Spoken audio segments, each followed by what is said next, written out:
నమస్తే. Welcome to Telugu popular TV.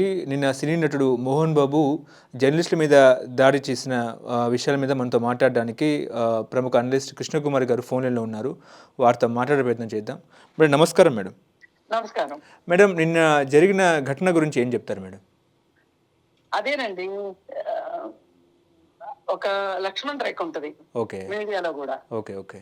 మనం అది దాటుతున్నామేమో మీడియా పీపుల్‌వి అని అనిపిస్తుంది. అంటే వాళ్ళకి కూడా ఒక వ్యక్తిగత స్వేచ్ఛ ఉంటది. వ్యక్తిగత గోప్యత ఉంటది. ఓకే. అయితే మరి ఆ రెండిటి విషయంలో మనం ఎక్కడో హద్దులు మీరుతున్నాం అనిపిస్తుంది. ఆళ్ళ ఇంటి గొడవని మనం బయటకు లాగొద్దంటారా? బయటికి లాగటమే కాదు, అక్కడే పడిగాపులు పడి కంతల్లో నుంచి చూస్తూ వాళ్ళని ఒక రకంగా వాళ్ళకి వ్యక్తిగత గోప్యత లేకుండా మనం చేసాం. ఓకే. అది కరెక్ట్ కాదనిపిస్తుంది నాకు. అంత అత్యుత్సాహం అవసరం లేదు.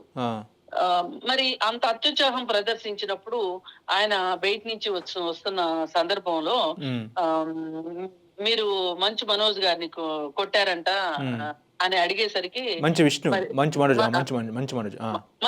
మనోజ్ని కొట్టారంట అని అడగగానే ఇక ఆయనకి ఆవేశం వచ్చింది.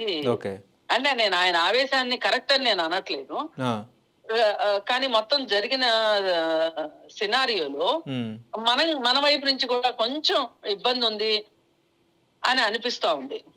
అయితే ఆ సందర్భంలో ఆయన కొంచెం సంయమనం పాటించి కొంచెం బ్యాలెన్స్ చేసి ఉంటే బాగుండేది.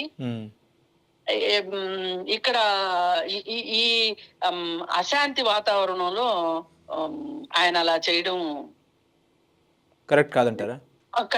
ఆయన చేయడం కరెక్ట్ కాదు. అసలు ముందు మన వైపు నుంచి కూడా, మీడియా వైపు నుంచి కూడా ఒక రాంగ్ స్టెప్ పడిందేమో అని అనిపిస్తుంది. అంటే మీడియా అనేది అంటే అది ప్రజాక్షేత్రంలో పబ్లిక్ లో పోలీస్ స్టేషన్ లో ఆ కేసు వచ్చింది కాబట్టి మీడియా అటువైపు వెళ్ళిన పరిస్థితి. సో అది కరెక్టే. కానీ మనము ఒక పరిధి దాటేమేమో అని నా ఉద్దేశం. సరే, ఏది ఏమైనా ఆయనైనా సరే సంయమనం పాటించలేదు అనేది కూడా నేను ఆయన తరఫు నుంచి కూడా అంటున్నా. మరి ఇంకొక విషయం చూద్దాం. వాళ్ళ ఇంట్లో పనిచేసే అమ్మాయిని రికార్డ్ చేస్తున్నామని చెప్పుకోకుండా ఆ అమ్మాయిని మాటల్లో పెట్టి ఆ అమ్మాయి మాట్లాడిన దాన్ని రికార్డ్ చేసి దాన్ని ప్రసారం చేయడం, పబ్లిక్ లోకి వదలడం, మరి ఇది చెయ్యొచ్చునా మీడియా? మరి అందుకే మనము ఒక స్వీయ నిబంధనలు పెట్టుకోవాలి. ఓకే. పెట్టుకోలేదు కాబట్టి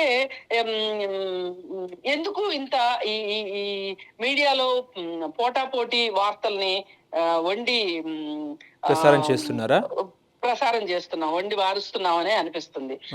ఆ హడావుడిలో మనం ఏం చేస్తున్నామంటే అసలు మనం ఎంతవరకు చేయొచ్చు, మనం ఎలా చేయొచ్చు, రెండో వాళ్ళకు కూడా హక్కులు ఉంటాయి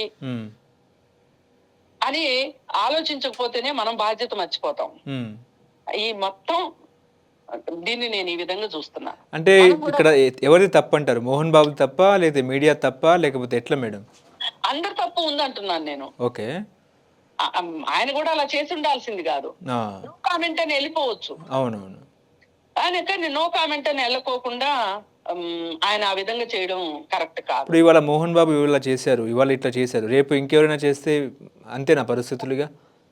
అదే మరి నేనేమంటాను, ఇప్పుడు అపోలో హాస్పిటల్ దగ్గర రామ్ చరణ్ కి కూతురు పుట్టుతా ఉంది. మనం వెళ్ళి అక్కడ 8 గంటలు 10 గంటలు పడిగాపులు పడాల్సిన అవసరం ఏముంది? ఓకే. అంటే మనం దేనికి ప్రాధాన్యత ఇస్తున్నాం, ఏ వార్తకు ప్రాధాన్యత ఇస్తున్నాం? అదేమన్నా సమాజానికి అవసరమైన వార్త? ఓకే. ఇప్పుడు మోహన్ బాబు విషయం అయినా సరే, వాళ్ళ ఇంటి విషయం సమాజానికి ఏమన్నా అవసరమైన విషయమా? ఇందులో సమాజానికి వచ్చేది ఏమన్నా ఉందా? సామాజిక ప్రాధాన్యత, ప్రజా ప్రాధాన్యత ఏమన్నా ఉన్నాయా ఇందులో? ఈ 2 ఘటనలే నేను ఎగ్జాంపుల్ గా తీసుకుంటున్నాను. ఓకే. ఎందుకు చేస్తున్నాం మరి మనము? అంటే ఈ కేసు అనేది చట్టంలో వచ్చింది కాబట్టి మీడియా కొంచెం. ఏం చట్టంలో వచ్చింది? ఏ ఇంట్లో ఉండవండి గొడవలు? అదేలేండి.